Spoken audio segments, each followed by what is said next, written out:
Season 3 is finally here. What would you do for love? Joe himself will answer that question. Anything. And indeed, in the first series, Joe leaves a trail of dead bodies as he pursues love. So season 3 opens with Joe and Love, now married and raising their baby, have moved to the balmy Northern Californian enclave of Madre Linda. Joe is committed to his new role as a husband and a dad, but fears Love's lethal impulsiveness. And then there is his heart. So why is this question? Why is there a question about Joe's heart? Could the woman he's been searching for all this time live right next door? Simply because at the end of series 2, we know very well that Joe wanted to kill Love. Why?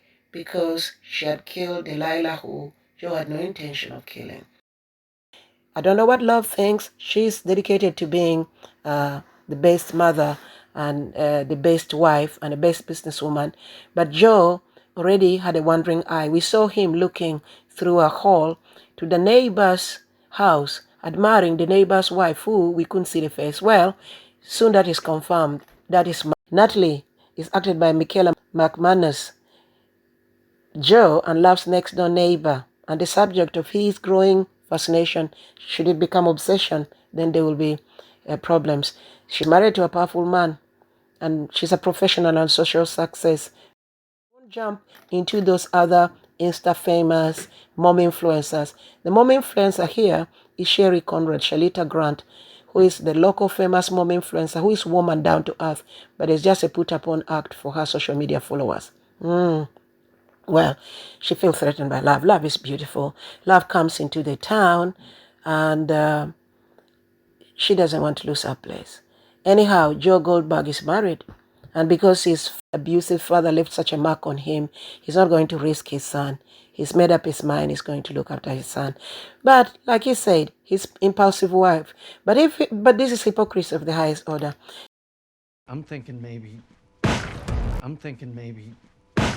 If she's supposed to be impulsive and a killer and a monster, as he talks to himself in a dialogue, calls her a monster, promising his son, who, by the way, he thinks doesn't like him. That brings the question, this was supposed to be a girl, it's a boy.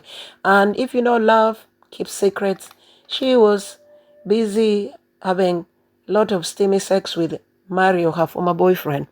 So it could be Mario's child, just saying. But we have to take her what she said. She used condoms with protection with Mario, but we don't know. He always cries when Joe picks him, but Joe gets to walk with him, so he finds a place that he loves in the area and frequents it, and that's the library. The librarian there is Tati, Gabrielle.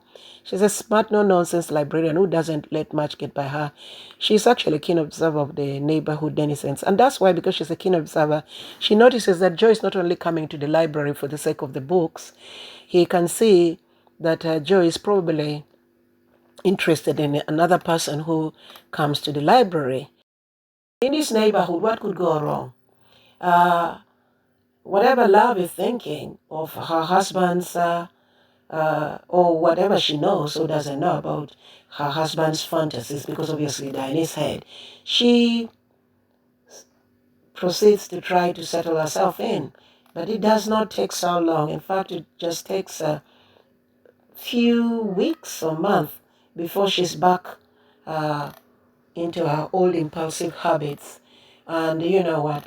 Without no spoilers, she's really put us in a mess here, because now her husband, they find themselves with a quaint neighborhood with all those neighbors always into each other's business. There is community things to be done. There is lattes to be drunk with Sherry and Kiki. Kiki, whose husband is a stay-at-home dad. Because as they go for counseling, the counselor gives them tools to survive. Because she's complaining their love life is not as steamy. She's throwing tantrums, asking her husband why he doesn't love her anymore. In any case, they go for counseling. And it looks successful, because to all intents and purposes, what we can see is steamy love, lovemaking between them. Well, the counseling is all brought about by the actions of Love Quinn Goldberg.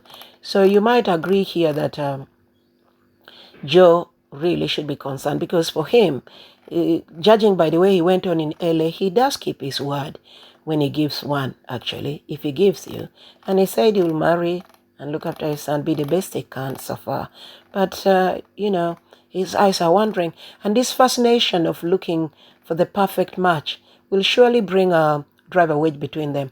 All we know is in their counseling sessions, they are giving each other dagger looks and all. The thing they're expressing about is exactly how they feel. They're very dysfunctional relationship, psychotic. She just does not get them. In fact, she says, well, people, something paraphrasing, feel like killing each other, but you two are definitely not going to kill each other.